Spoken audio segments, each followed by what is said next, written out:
ఓం శ్రీ గురుభ్యో నమ. వాగర్ధావ సంప్రోక్తో వాగర్ధ ప్రతిపత్తే జగతో పితరౌ వందే పార్వతీ పరమేశ్వరౌ. వ్యాసాయ విష్ణురూపాయ వ్యాసరూపాయ విష్ణవే నమో వై బ్రహ్మనిధి వాసిష్ఠాయ నమో నమ. గురు బ్రహ్మ గురు విష్ణు గురుదేవో మహేశ్వర గురు సాక్షాత్ పరబ్రహ్మ తస్మై శ్రీ గురవే నమ. ఓం శ్రీమాత్రే నమ. పంచగ్రహ కూటమి అంటే 5 గ్రహాలు కుంభరాశిలో సంచారం చేయడాన్ని పంచగ్రహ కూటమి అంటారు. అంటే 5 గ్రహాలు అంటే ఏ రాశిలో అయినా కూడా మనకు 5 గ్రహాలు కలిస్తే దాన్ని పంచగ్రహ కూటమి అంటారు. అలానే మనకి షష్టగ్రహ కూటమి, చాతుర్గ్రహ కూటములు చాలా వస్తూ ఉంటుంటాయి. అయితే ఇప్పుడు ప్రజెంట్ ఫిబ్రవరి 24వ తారీఖు నుంచి మార్చి 1వ తారీఖు వరకు కూడా రవి, బుధ, శుక్రుడు, కుజుడు, రాహు గ్రహాలు కలయిక వల్ల కుంభరాశిలో సంచారం చేయటం వల్ల పంచగ్రహ కూటమి అనేది ఏర్పడింది. అంటే 24వ తారీఖు నుంచి 1వ తారీఖు వరకు కూడా ఈ కూటమి వల్ల ద్వాదశ రాశుల వాళ్ళకి ఎలాంటి ఫలితాలు జరగబోతున్నాయి, ఏ రాశుల వాళ్ళకు అనుకూలంగా ఉంటాయి, ఏ రాశుల వాళ్ళకి ప్రతికూలంగా ఉంటాయో మనం తెలుసుకోవాలి. ప్రధానంగా అనుకూలమైన రాశులు ఏంటివి? అనుకూలమైన రాశుల్లో ముఖ్యంగా మేషరాశి, కన్యారాశి, వృశ్చిక రాశి, ధనస్సు రాశి, మకర రాశి వాళ్ళకి అనుకూలమైన ఫలితాలు కలగటం. ఇవి కేవలం ఈ ఫలితం అనేది 15 రోజుల పాటే ఉంటుంది. పక్షం రోజులు అంటారు. అంటే మనం భయభ్రాంతులు చెందాల్సిన పని లేదు. మిగతా వాళ్ళకు వచ్చేటప్పటికల్లా మధ్య రకమైన ఫలితాలు, ప్రతికూల ఫలితాలు ఉంటాయి. మధ్య రకంగా ఎవరికి ఉంటాయంటే మిథున రాశి వాళ్ళకి ప్రత్యేకంగా, తుల, కుంభరాశి వాళ్ళకి మధ్య రకమైన మిశ్రమ ఫలితాలు, ప్రతికూలమైన ఫలితాలు వృషభ రాశి వాళ్ళకి, కర్కాటక రాశి వాళ్ళకి, సింహరాశి వాళ్ళకి, మీనరాశి వాళ్ళకి ప్రతికూల ఫలితాలు జరుగుతాయి. ఈ ప్రతికూలంలో ఎవరెవరికి ఎంత పర్సెంటేజ్ ఫలితం ఉంటుంది అంటే మేషరాశి వారికి 90% బాగుంటుంది, వృషభ రాశి వాళ్ళకి 25% బాగుంటుంది, మిథున రాశి వారికి 35%, కర్కాటక రాశి వారికి 20%, సింహరాశి వారికి 30% ఫలితం అనుకూలంగా ఉంటుంది, కన్యారాశి వాళ్ళకి 80% ఫలితం చాలా బాగుంటుంది. అలానే తులారాశి వాళ్ళకి 35%, వృశ్చిక రాశి వాళ్ళకి 60%, ధనస్సు రాశి వాళ్ళకి 75%, మకర రాశి వాళ్ళకి 50%, కుంభరాశి వాళ్ళకి 35%, మీనరాశి వాళ్ళకి 25% బాగుంటుంది. అంటే ఇవన్నీ కూడా అయితే మాకు ప్రతికూలం అవుతుంది అని బాధపడక్కర్ల. దానికి ప్రత్యేకంగా పరిహారాలను నేను చెప్తాను. ఎలాంటి ఫలితాలు జరుగుతాయో తెలుసుకోవాలి. మనం చాలా జాగ్రత్తగా ఉండి ముందుకు వెళ్ళాలి. అయితే భయభ్రాంతులు చెందేవాళ్ళు కూడా కొంతమంది ఉంటారు. కేవలం ఇది 15 రోజులు మాత్రమే ఉంటుంది ఇలాంటి ఫలితం అనేది. అది మంచి చెడుల యొక్క ఫలితం. దానికి కొన్ని పరిహారాలు చెబుతాను. మీరు ఎట్టి పరిస్థితుల్లో కూడా భయభ్రాంతులు చెందాల్సిన పని లేదు. పంచగ్రహ కూటమి ఏదో అయిపోతుంది, నాకేదో లైఫ్లో అయిపోతుందని భయభ్రాంతులు చెందాల్సిన పని లేదు. మనం సేవ్ కావాలి. అంటే నెగిటివ్ అయినా కూడా మనం సేవ్ కావటం ఎలాగా? శ్రేయ లోపం పెరుగుట పెద్ద విద్య, లోపం ఎరిగిన వాడే పూర్ణుడవుతాడు. మన లోపాలను మనం సవరణ చేసుకొని ముందుకు వెళ్తే మనకు మంచి జరుగుతుంది. నేను పరిహారాలన్నీ కూడా చెప్తాను. ఆ పరిహారాలు కూడా మీరు పాటించండి. మీకు మంచి జరిగే అవకాశాలు ఖచ్చితంగా ఉంటాయి. అయితే ద్వాదశ రాశుల వాళ్ళకి ఎలాంటి ఫలితాలు జరుగుతాయో ఒకసారి మనం తెలుసుకుందాం. ధనస్సు రాశి వారికి పంచగ్రహ కూటం వల్ల ఎలాంటి ఫలితాలు జరగబోతున్నాయి? ధనస్సు రాశి వాళ్ళకి కుమారుల ద్వారా కానీ, కుమార్తెల ద్వారా కానీ సంతోషకరమైన శుభవార్తలు వినటం, తల్లిదండ్రులు జ్ఞాతుల రీత్యా ఆస్తి పంపకాలు, నూతన మిత్రులను కలవటం, ధనప్రాప్తి, వస్త్రలాభం, దూర ప్రయాణాలు అనుకూలంగా ఉండటం, ఒకటి గొప్పవారితో కలిగే లాభాలు అంటే ఆస్తులు కలిసిచ్చే అవకాశాలు, పిల్లలు సంతోషంగా ఉంటారు, పిల్లల యొక్క పెళ్ళిళ్ళ యొక్క శుభవార్తలు, వాళ్ళ యొక్క విద్యా విషయంలో ఉద్యోగ ప్రయత్నాల్లో సఫలీకృతం కావటం, ఒకటి దూర ప్రయాణాలు బాగా అనుకూలించటం, గొప్పవారితో కలయిక, లాభాలు కలిగే అవకాశాలు ఎక్కువ ఉంటాయి. అన్నదమ్ముల మధ్యలో కూడా బాండింగ్ బాగా పెరగటం, ఒకటి పిత్రార్జితం బాగా కలిసి రావటం, శరీరమునందు కొంత రోగ నిరోధక శక్తి తగ్గే అవకాశం ఉంది కాబట్టి ఆరోగ్యపరంగా కొంత జాగ్రత్త ఉండాలి. వ్యాపారంలో కొంత జాగ్రత్తగా ఉండాలి. అలానే ముఖ్యంగా వీళ్ళు పార్ట్నర్షిప్ వ్యాపారంలో కొంత జాగ్రత్తగా ఉండాలి. భాగస్వామ్య ద్వారా ప్రతికూలమైన ఫలితాలు వచ్చే అవకాశాలు ఉంటాయి. భాగస్వామ్యం అంటే ఏంటంటే భార్యాభర్తలు కాదు, ఇక్కడ మనం వ్యాపారం చేస్తున్న వ్యక్తులతో కొంత జాగ్రత్తగా ఉండటం ఇంపార్టెంట్. అలానే భాగస్వామ్య వ్యాపారం చేస్తే ఎవరైతే పార్ట్నర్షిప్ ఉంటారో వాళ్ళతో ప్రతికూలమైన ఫలితాలు, అనారోగ్యము, అధిక ఖర్చులు తగ్గించుకోవాలి. ఊహించని ప్రయాణాలు, కొంతమంది ద్వారా చిక్కులు రాకుండా చూసుకోవాలి. రియల్ ఎస్టేట్ రంగంలో వారికి వృద్ధి కలగటం ఒకటి. ఫారిన్ కంట్రీస్కి వెళ్ళే అవకాశాలు ఎక్కువ ఉంటాయి. ఫారిన్ కంట్రీస్ అంటే కంపెనీ త్రూ వెళ్ళొచ్చు, మామూలుగా వెళ్ళే అవకాశాలు ఉంటాయి. అక్కడ గ్రీన్ కార్డు వచ్చే అవకాశాలు ఎక్కువ ఉంటాయి. అక్కడ పెట్టుబడులు పెట్టే అవకాశాలు ఎక్కువ ఉంటాయి. కంపెనీ ద్వారా వెళ్ళే అవకాశాలు ఉంటాయి. విద్యార్థులు కూడా చదువు ద్వారా కూడా అక్కడ మంచి యూనివర్సిటీలో సీట్ వచ్చే అవకాశాలు ఖచ్చితంగా ఉంటాయి. అంటే టోటల్గా ధనుస్సు రాశి వాళ్ళకి 75% బాగుంటుంది. నేను కొన్ని పరిహారాలు చెప్పబోతున్నా. ఆ పరిహారాలు చేసుకుంటే మీకు మంచి గుడ్ రిజల్ట్స్ వచ్చే అవకాశాలు ఖచ్చితంగా ఉంటాయి. ఈ పంచగ్రహ కూటం వల్ల భయభ్రాంతులు చెందాల్సిన పని లేదు. మంచి చెడుల యొక్క మిశ్రమం జరుగుతున్నప్పుడు మనం భయభ్రాంతులు చెందాల్సిన పని లేదు. కొన్ని పరిహారాలు చక్కగా చేసుకోవచ్చు. మనం మరింత ఫలితాలు, ఇంకా మంచి రిజల్ట్స్ రావాలన్నా, చెడు ఫలితాలన్నా తొలగిపోవాలన్నా మనం రవికి, అంటే సూర్యగ్రహము, బుధగ్రహము, అంగారగ్రహము, శుక్రగ్రహము, రాహు యొక్క ఏదైతే విశేషంగా మనం దాని యొక్క పరిహారాలు చేసుకుంటే మనకు మంచి జరిగే అవకాశాలు ఖచ్చితంగా ఉంటాయి. దానిలో సూర్యుడి యొక్క ఆరాధన అనేది చాలా శ్రేష్టమైంది. సూర్యుడి యొక్క ఆరాధనలో సూర్యగ్రహం మనకి ఇంకా బాగుండాలన్నా, ఇంకా మంచి చేయాలన్నా కూడా చెడు ఫలితం రాకుండా ఉండటానికి సూర్యుడి యొక్క ఆరాధన చేయాలంటే ఖచ్చితంగా సూర్యగాయత్రి మంత్రం అనేది ఒకటి ఉంటుంది.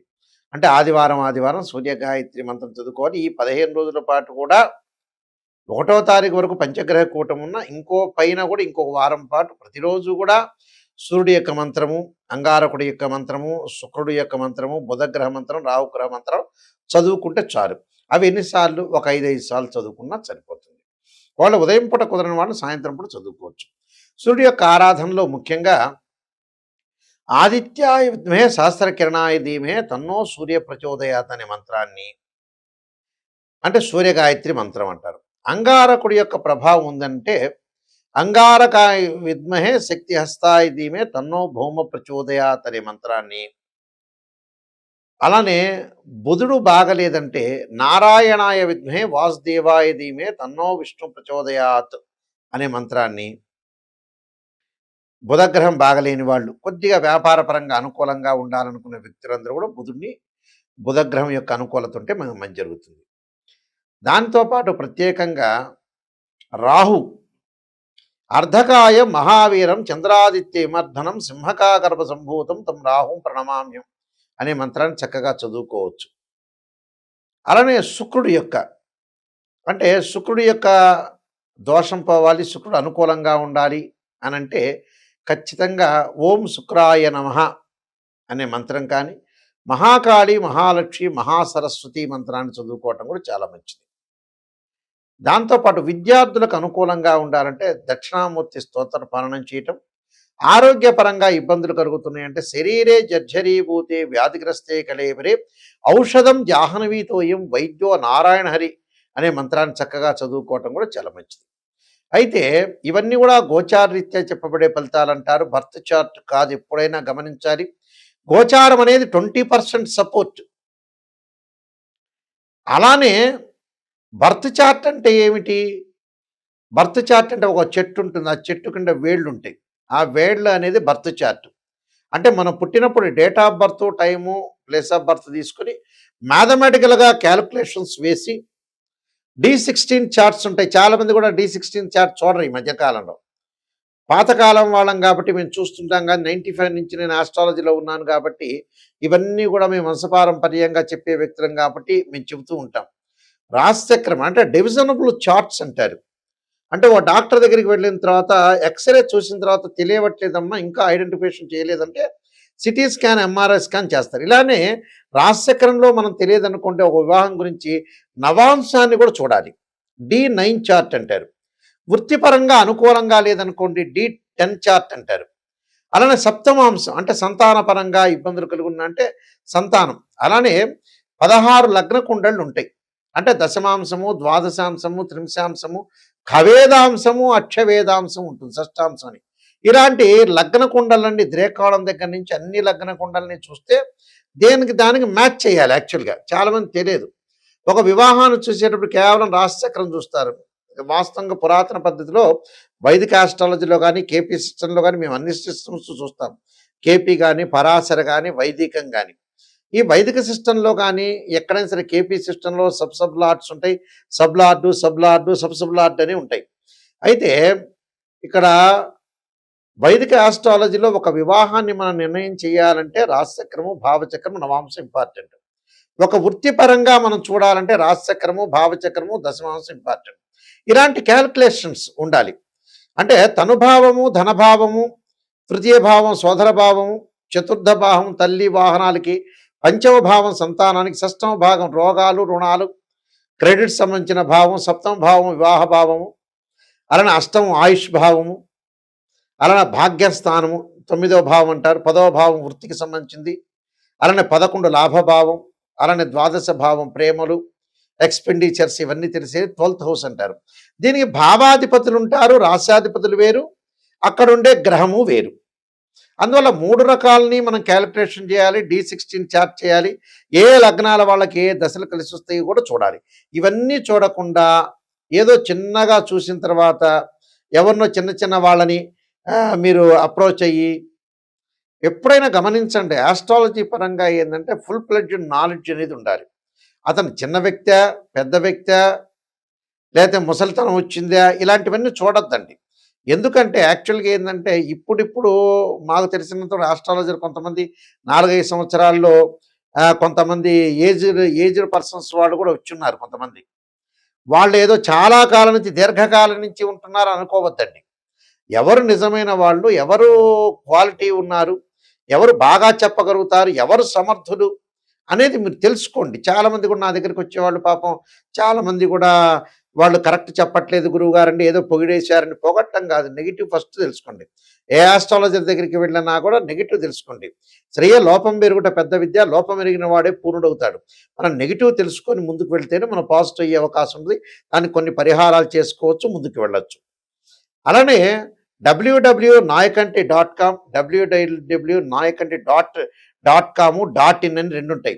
అంటే nayakanti.com, nayakanti.in మా వెబ్సైట్ చూడొచ్చు. నేను నెంబర్ ఆఫ్ బుక్స్ రాశాను. అందులో కాలసర్పయోగము, కాలసర్పయోగ చంద్రిక, రాహుకేతులు, ఛాయాగ్రహాలు, పుత్ర గణపతి వ్రతము, సర్వదేవతా గోత్రల పరులు పార్ట్ 1, పార్ట్ 2, స్వప్నశాస్త్ర ఫలదీపిక, అలానే జాతక చంద్రిక, వాహ మార్తాండము, బృహత్ పరిహార సింధు లాంటి నెంబర్ ఆఫ్ ఆస్ట్రాలజీలో ప్రొడక్షన్ ఆఫ్ ఆస్ట్రాలజీ లాంటి బుక్స్ అన్ని రాశాను. మేము వంశపారంపర్యంగా చెప్తున్న వ్యక్తులం. మా ఫాదర్ కూడా ఒక ఇంటర్నేషనల్ ఆస్ట్రాలజీ మెంబరు ఒకప్పుడు. అయితే ఇవన్నీ తెలుసుకోండి. తెలుసుకొని వాళ్ళ యొక్క హిస్టరీ తెలుసుకోండి, వాళ్ళ క్వాలిఫికేషన్ తెలుసుకోండి, వాళ్ళు ఎంత సమర్థులు, సమర్థవంతంగా చెప్పగలుగుతారు అనేది మీకు అవగాహన రావాలి. ఎప్పుడు కూడా గోచారం కంటే బర్త్ చార్ట్ చాలా మోస్ట్ ఇంపార్టెంట్. వాళ్ళకి సబ్జెక్ట్ ఉందా లేదా తెలుసుకోండి. చాలామందికి గుడ్డిగా ఎవరిని పడితే వాళ్ళని నమ్మి తర్వాత అంతా అయిపోయిన తర్వాత మాలాంటి పెద్దవాళ్ళ దగ్గరికి వస్తుంటారు. చివరికి మేమేం చెప్పలేకపోతాం. ఎందుకంటే చివరి దశలో 70 ఏళ్ళు కాగానే ఏ వృత్తి చేయాలి నాయకంటి గారంటే ఏం చెప్పగలుగుతాం? 45 ఏళ్ళు రాగానే వివాహపరంగా మాకు కాలేదంటే ఏం చెప్పగలుగుతారు? అందువల్ల మన నిజం అనేది మన చేతుల్లోనే ఉంటుంది. లైఫ్ అనేది 80% మన చేతుల్లోనే ఉంటుంది. మనమే మంచి చేసుకోవాలా, చెడు చేసుకోవాలా, మంచి ఆస్ట్రాలజర్ని అప్రోచ్ అయ్యి మీరు మంచి ఫలితాలు తెలుసుకోవాలి. మా దగ్గరికి ఎవరైనా సరే నా దగ్గరికి ఫోన్ చేయదలుచుకుంటే నిజాన్ని తెలుసుకునే వాళ్ళు మాత్రమే ఫోన్ చేయండి. అబద్ధం అయితే మీ డబ్బులు దండగా. మీరు పక్కన వాళ్ళకి ఇవ్వండి, మిమ్మల్ని పొగుడుతారు. ఈ విషయాలు నిజం తెలుసుకోండి. లైఫ్ అనేది నిజం తెలుసుకుంటేనే మంచిది. అసలు మనుషులు ఎందుకు చెడిపోతున్నారు తెలుసా అండి మీకు? లైఫ్లో నిజం తెలుసుకోలేకపోవటం, సరైన వాళ్ళని అప్రోచ్ కాలేకపోవటం, ఇలాంటివి జరుగుతున్నాయి. మా దగ్గరకు వచ్చే వాళ్ళందరూ కూడా మీరు వాయిస్ రికార్డింగ్ పెట్టుకోండి, క్లారిటీ తెలుసుకోండి. ఒకసారి నేను చెప్పింది గుర్తు లేకపోయినా రెండోసారి రిపీట్గా మీరు తెలుసుకోవచ్చు. తెలుసుకొని ముందుకెళ్తే నిజం తెలుసుకునే వాళ్ళు మాత్రం తప్పకుండా మీరు ఫోన్ చేయండి. మా స్క్రీన్ మీద పడుతున్న స్క్రోలింగ్ నెంబర్స్ కొన్ని ఉన్నాయి. ఆ నెంబర్స్ డైరెక్ట్ నా దగ్గరికి వస్తే మీరేం ప్రాబ్లం లేదు. మీరు అన్నీ తెలుసుకొని ముందుకు వెళ్ళండి. మీ అందరికీ కూడా భయభ్రాంతులు చెందొద్దండి. పంచగ్రహ కూటమి మీకు అందరికీ కూడా మంచి జరగాలని ఆశిస్తూ సర్వే జనా సుఖినో భవంతు.